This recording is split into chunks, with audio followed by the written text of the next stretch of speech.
Well, what's up, everybody? It's been a long time since I've told the story of Ethan,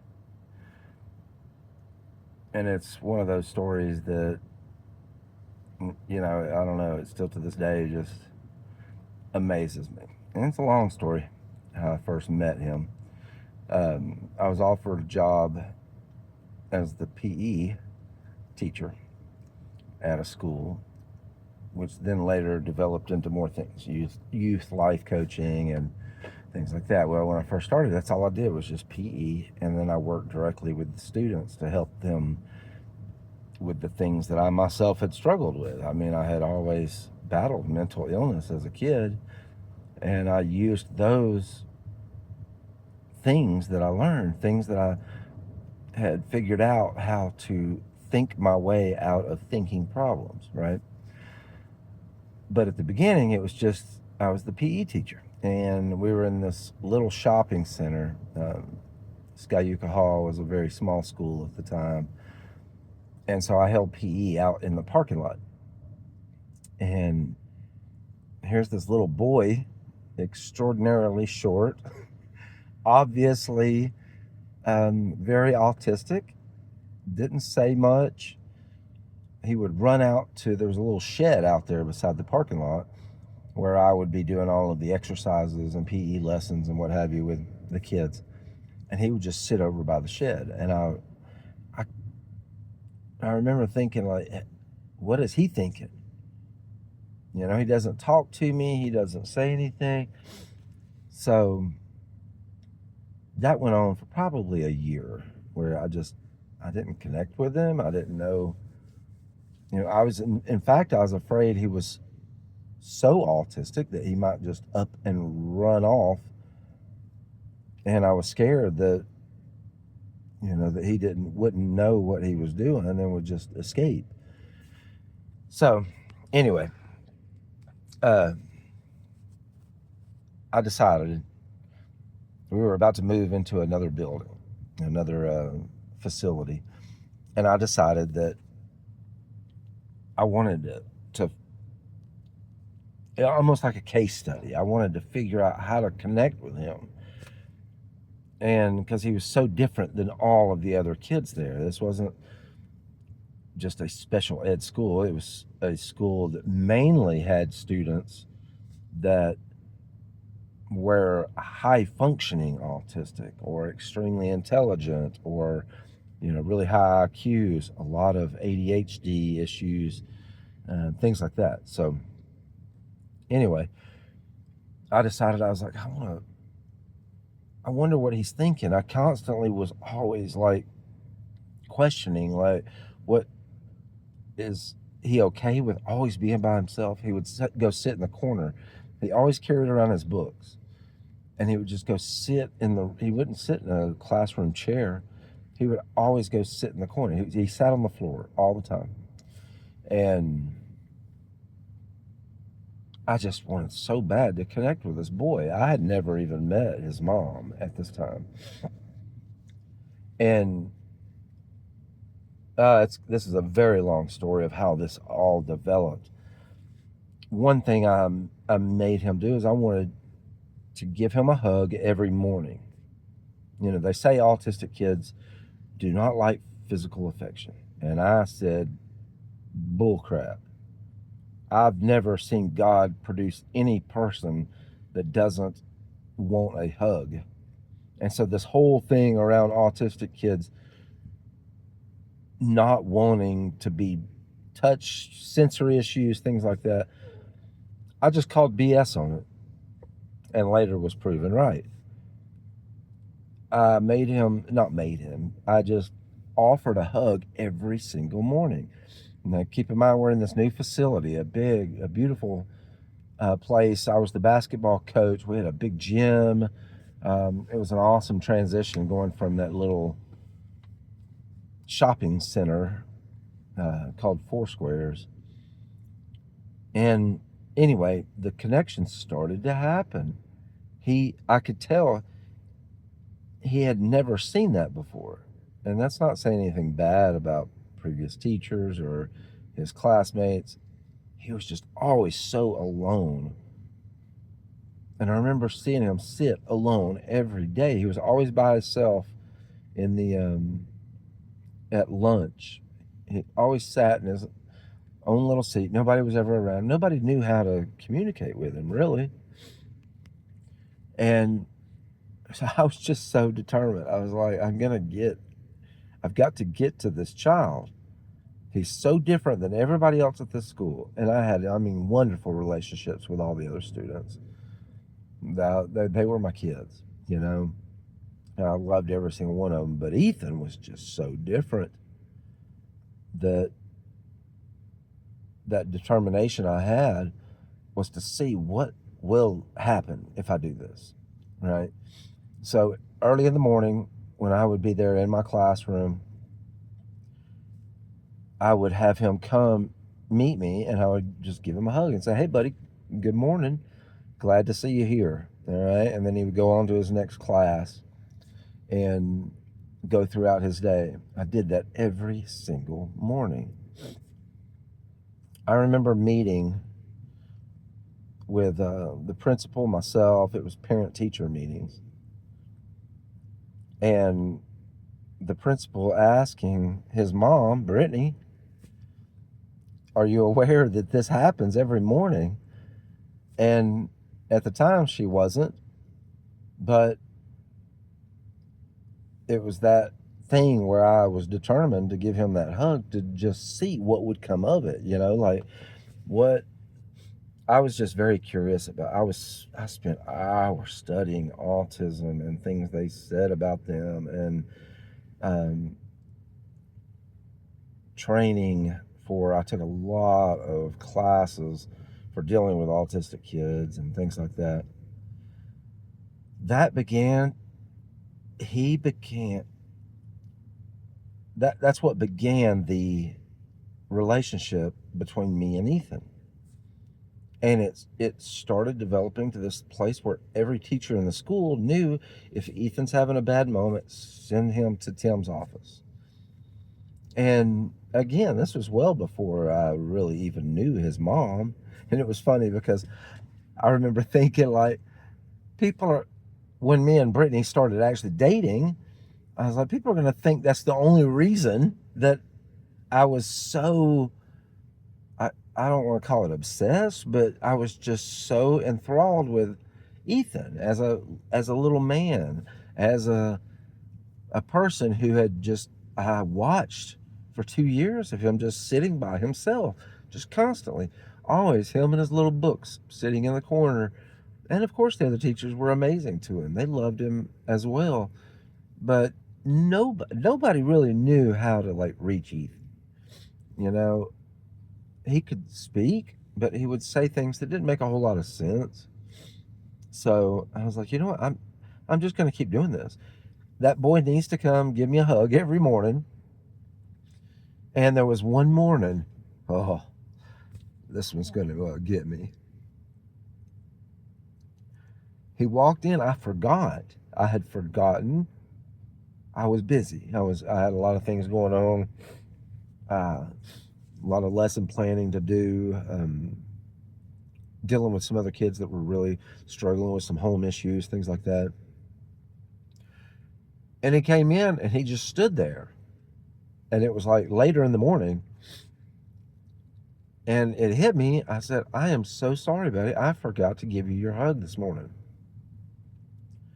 And he just stood there and he put his hands out. And during that parent teacher meeting, that's when the principal, my great friend Lori Bowman, told his mom that. "Are you aware that this happened? Like, this is kind of a breakthrough for him." Well, we continued to, I mean, it was every day. I was always with Ethan. Every teacher there asked, you know, if they were going to go on a field trip, "Do you think Ethan could do it?" They would come to me. Ethan was always with me every time. If he struggled in class, if he was, by struggle, that means like he was restless or making noises. He stems, which his stemming sounds like, we call it the man call. He goes, "Ah, ah, ah, ah, ah, ah." That's, and he doesn't know he's doing it. but that's what autistic kids, they stem in various ways. And this was probably 2 or 3 years in. Bless his heart, I had to get onto it. He had started thinking he could do anything, go anywhere in the school. He would venture off into like the gym by himself, and we couldn't have that. So one day I ran the aftercare program, and that was a program where I served lunch. The YMCA provides lunches to schools like that, um, and I kind of headed that up, brought that on in house, to where we had this um, evening lunch, whatever you want to call it, program for all the kids after school. And I had, oh my word, the relationships that I built with those kids were just it was so special. But Ethan was there most of the days because his mom worked till 5 or 6 o'clock, and as did his father. So he was in aftercare most days with me. And I had to get on to him, and he wouldn't listen to me. So I got really serious. I was like, Ethan, you cannot go in the gym. That is a dangerous thing that I cannot have you do. It was the first time I had ever gotten onto it like that in a serious way. Oh, and it just broke his heart. And this would go on for a few years after that. If Tim ever got onto him, it would just break him. I mean, he would start crying. And so that time, we went back into the room where I ran aftercare after we did the whole lunch thing in the cafeteria, and we go back to my office where it was attached to the gym, and that way the kids could play in the gym. And he was just devastated, as if he kept saying, and he was crying, and he kept saying, my best friend ever. Oh my goodness. Then I was crying, so he would go to the bathroom, come back with a bunch of tissues, and dab my eyes, not wanting me to cry, as if I still am not sure what. I know that he felt like he had done something that I was very unhappy with. We had school photos, the professional photos where you get like school pictures. And as a teacher, we had, the small ones, a whole sheet of them. Well, he had gotten them in my desk and gotten one of those.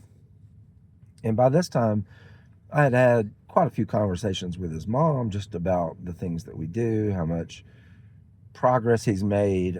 He and I would sit and read books, and nobody ever sat with him and read a book, and he would snuggle up to me. We had this massive beanbag in one of our additional rooms there in the school, and he would crawl up beside me and like a 3-year-old, and here he is, 13, 14 years old, whatever he was at the time, and we would do that all the time. I mean, he loved reading with me. We read every other word, right? So, and we still do that to this day. It's, good morning, Mr. Evans. And we go back and forth, and we had been doing that. Well, anyway, back to that devastating moment. And I had a teacher, parent training that night. That's a whole nother story. I got to do parent trainings in something called Love and Logic. Love and Logic was a program that I was trained on to help parents learn to deal with problematic children, just ways of approaching those situations, how you handle those situations. And there's a lot of quote unquote love and logic schools where the entire school is a love and logic school, and all of those principles and techniques are taught throughout. So I held the teacher training and the parent training, and here I am just devastated by what's happened. Anyway, fast forward. His mom sends me a picture of him sitting in the driver's seat holding that little picture of me, holding up his buddy Tim, Coach Tim. That's what he always called me, Coach Tim. And sitting there holding that picture in the driver's seat. Bless his heart. He was just so. I ended up driving to their house that night just to say hi to him, let him know I love him, and that it's okay. I just had to get on to you because you can't just be wandering off into the gym. But that relationship, those kind of things, they just kept building and building. Every morning he would come give me a hug. He knew that's how you start your day with Coach Tim. You come in, he stands at the door and waits for me to come over to him, and I give him a big hug. Hey, buddy, great to see you this morning. Let's have a great day today. And through that, that's how I started to get to know his mom. But the fact that people, I knew they would think, oh, well, no wonder he's so buddy with Ethan. He's wanting to get to his mom. And that was just not the case. It was the complete opposite. That if it hadn't been for Ethan, I would have never met or known his mom. And I surely wouldn't have married her, which is what ended up happening. But that's how God works. And I 100% believe that situations like that, things like that, send us to those people that God has there sitting there waiting for us, but I've got so many more stories than that with Ethan. But man, what a turnaround it has been for him. Having watched a boy that even, Brittany would tell me that, most of the time he just sits in his bedroom. He doesn't watch movies with anybody. He doesn't, he'll eat some food, go in his room and sit by himself and sit on the floor with his book, just like he did at the school. And over time, we've had him come out of that shell, and now he'll come and sit in the living room with us and watch movies. He'll, just like he did in my classroom, he would come, and I got other kids to befriend him, right? There were so many kids that became Ethan's best friends because little things happen. Like I noticed that he liked to name inanimate objects a name, right? So we would go into the gym during aftercare, and I'd say, hey, here's this basketball. This is Charlie. And he'd say, it Charlie. And he would go running off with the basketball and go try to shoot it in the goal. And I would send his mom photos or videos of him shooting the basketball. He had never attempted that before. And by goodness, every day in aftercare, he was trying to shoot a basketball named Charlie. And then he would start leading other students to follow him. So like in the gym, he's got Charlie, basketball Charlie, and he would name other basketballs and give those to the students behind him, and they had to follow behind him in the line. And I would work with the other students to befriend.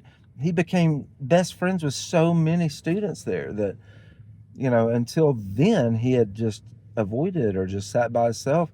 Nobody really knew how to interact with him. I sure didn't. I couldn't blame anybody for that. But, that's some of the backstory of Ethan and how I got to know him. And he changed my life, So anyway, more to come.